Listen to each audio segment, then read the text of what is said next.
All right, guys, welcome back to another video. It's your man, Jay. The OnePlus 15, I've been using it now for a little over a week, I think it's been. I bought this a little over a week ago, if I remember. And let me just start by saying this is a phenomenal phone, man. There's no, while I still prefer the styling and shape and everything physically about my OnePlus 13, I've got to give credit where credit is due. I've even made videos saying why I don't need to buy this phone, but eventually I said, I'm just going to buy it. I'm bored. I need to bring something else on. I got to keep myself entertained with this tech stuff. So let's buy the OnePlus 15, and I'm actually glad I did. So let's go ahead and start with the design of this thing. Like I just said, I do prefer. Where's my OnePlus 13? It's around here somewhere. Where are you, buddy? Here it is. While I do prefer this design a heck of a lot better, I still do. I like the alert slider versus this kind of action button or the single button that you use to press. I like the camera module better on the 13, but I like the display on the 15. I think it's a really good, and I think these might be the same display. I think it's just the shape of it. This looks like it's a little bit smaller in stature than the 13, but nonetheless, this design here is a design element that you guys know I really love because it follows the trend of these larger phones, this rounded body, rounded corners, and actually really I favor that. But I love the matte look all over here. I do like that, but I'm not a fan of this camera module versus the 13. It's just preference, but it's not bad or anything like that. It's just, personal preference. This overall design, though, is actually really good. And I'm glad I went with the black version instead of the sandy color. I was going to go with that sandy color, but I heard it has like a texture to it. And then actually when I got there, this was like the last phone when I went over there and purchased it. And I said, I'm just going to get this. And I'm glad I did because I stay away from black phones now. This one has like this coating on it. You can scratch it up and it just kind of just wipes away, which I think is like really good. As long as it's not something that's harder than this surface, it won't scratch. I think that's pretty good. So you don't really need a case, but I do have a case of choice here that I've kind of been wearing. This is Thinborn. Make sure you check out the link in the description. But overall, the hardware on this thing is definitely acceptable. It is a great looking phone. I really like the way it looks overall. I like the very thin borders around the edges for playing content and video and stuff like that. I think this is really fire. So hardware wise, while I prefer the 13, I still give this like an 8.5 as far as the rear goes and the texture and everything on it, the way the hardware's put together. Just not a fan of that camera module and stuff like that. But it's an 8.5, possibly, around there. I really like it a lot. So the screen, let me fire up a video. The screen is beautiful. This is actually a video that I actually shot for my car channel with this phone. So this video was shot on my car channel with this phone right here with the OnePlus 15, and it did really good. The colors seem to be pretty accurate. I can't wait to get it outside though on a hot summer day. And right now, folks, it's like 80 degrees outside, but I've been a little under the weather all week. And so now that it's Friday, I'm just now starting to get my feet under myself. Came and sat in my office today, so I'm feeling good. So I said I better go ahead and knock out this video. But I shot this video right before I started getting a little sick, which is like on Tuesday or Monday, I think. But other than that, quality of this screen is absolutely beautiful. Colors seem accurate the way it's being reproduced. It's really, really fly. I really like it a lot. The borderless display just looks great. It looks great. I think you're going to really enjoy this phone when it comes to display. OnePlus did a great job on here, and there's just no denying it, man. We got to give them credit. They've done a phenomenal job with the screen, the display, and everything, man. They did a good job, and the speakers on here are actually really good too. I didn't use a microphone when I shot this video because I was in the garage. So let's see here. I was like, man, I know it all the time when it was kind of right before we got hit with that cool front where it was ice. So I didn't turn the microphone towards the phone itself, kept it facing me, but I did crank it up a little bit and kind of moved it a little closer. But overall, the speakers on this thing are incredible, along with the microphones for recording capabilities. This is a major win, and I definitely give these speakers a 10, man. These speakers are really loud and clear, punchy. They don't have as much tone, I would say, as a Pixel, like those deeper bassy sounds, but still, in the end, This phone is really good on speaker. It's nice and loud and crisp. I rank it really high, like the 17 Pro Max. It is really, really strong, and I think you're really going to enjoy these speakers on here.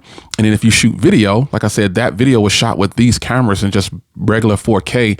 I think you're really going to enjoy the content there, or the quality of video and production, everything that comes out of this phone.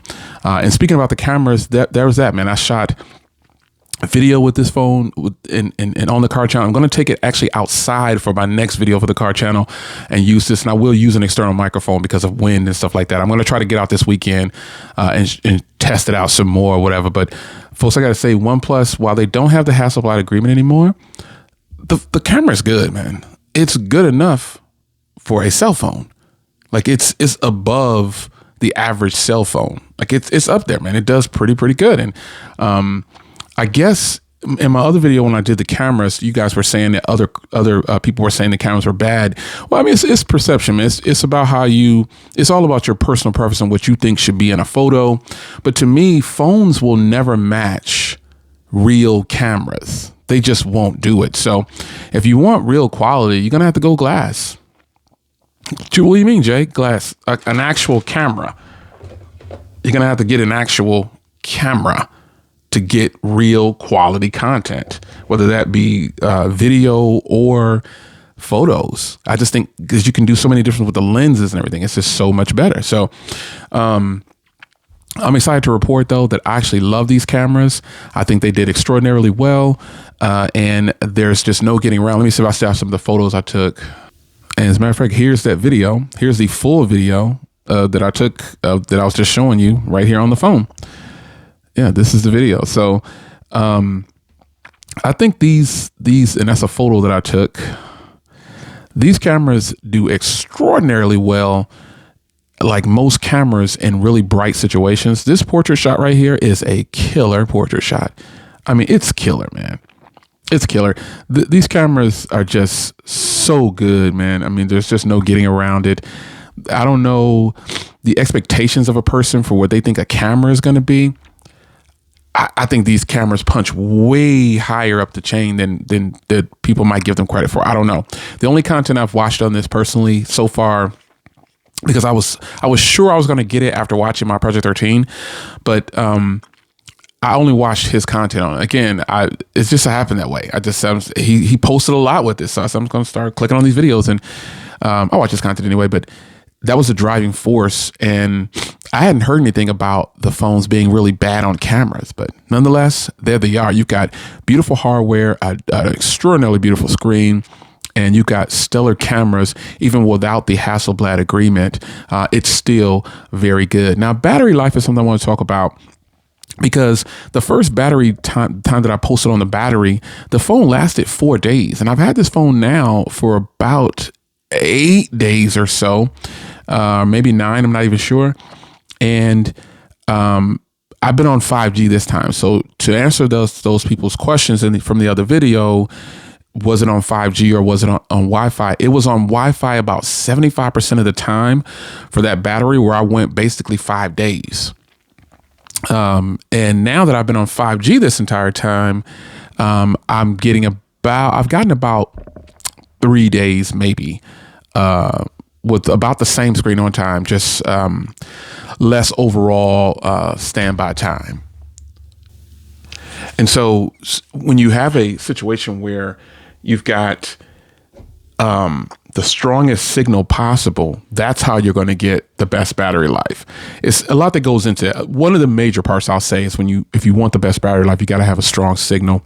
And that is something that goes into a phone like this and all these super phones that are out there. Weak signal, that means the processor is working harder, thus killing the battery. And with this phone on Visible Wireless, I'm pretty much getting stellar 5G service. Haven't had any problems on Visible Wireless. I've been using Visible for so long. Check the links in the description. You'll see some information about joining up. That and Google Fi. I love Google Fi, but I think I like Visible better because Visible is better for when I'm traveling. It runs on the Verizon network. So, hardware, screen, speakers, battery, performance, everything. This is just a major win, folks. This is a good, solid, well put together phone. Now, a price where it's actually not a con that most of these phones have as a con is the price. For $900, you're getting 16 gigs of RAM and 512 gigs of storage. And I've gotten 2 updates since I had this phone, and it's probably getting the updates just because it might be sitting or whatever. But because this phone's been out for, I think, about 3 months now when I purchased it, 2.5, 3 months. So those updates probably came in because they were, I didn't have the phone or whatever. But the point is, this phone is going to be on track to be another killer option for people out there. If you got battery, cameras, and performance and screen and all these areas that are checked, and the price is not a fail. When you think about this phone costs less than my Pixel, and this phone costs $200 more with half the storage. You see, it's just a matter of which one would you take? Would you take the Pixel or would you take the OnePlus? Just curious for you guys, Pixel or OnePlus. But it's personal preference. This phone is offering a whole bunch of bang for buck, and that's just the way it's been with OnePlus. The price is not a fail to me based on today's standards. The price is actually really good when you compare it to the competition, the storage options and all that. This wins. The battery is phenomenal. I mean, I haven't charged this phone but twice in the time that I've owned it. Like in 9-10 days, I've only charged it.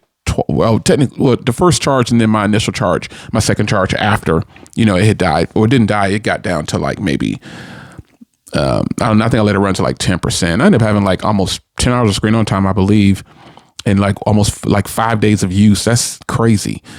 Getting like 2 hours a day of screen on time. That's insane. For it to last the way it sips battery. And so now doing it on 5G, I think I'm going to get about 3 to 4 days with the same amount of screen on time. I think this is phenomenal, man. This is like really, this is a win.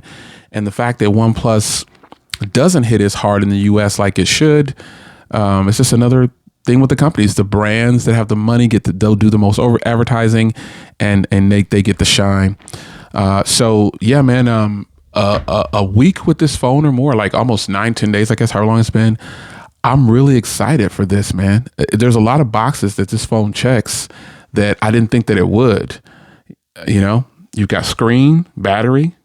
Some people, the design, something you would. Some people might say they like it better than the OnePlus 13, but to me, this just looks like every other phone on the market. With the boxy design and then the square camera module. That's why. The circle camera module, I thought it was silly at first, but then it's not just being a circle camera module. You got that faux leather back. A lot goes into it. So if you have the OnePlus 15 and you've been using it longer than me, how is your battery life now? Because I typically use this phone number not on Wi-Fi. I don't typically use this phone number on Wi-Fi because I take this phone everywhere along with my other primary phone. So how do you like your phone, man? Did you just get it when I got it? I think this is a major win. It is definitely not a catch and release.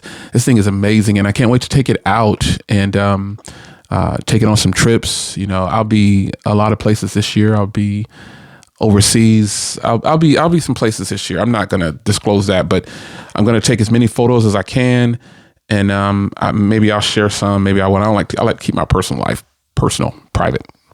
Anyway, this is an amazing phone, and I hope you guys enjoyed. And I'll see you in the next video. Take care.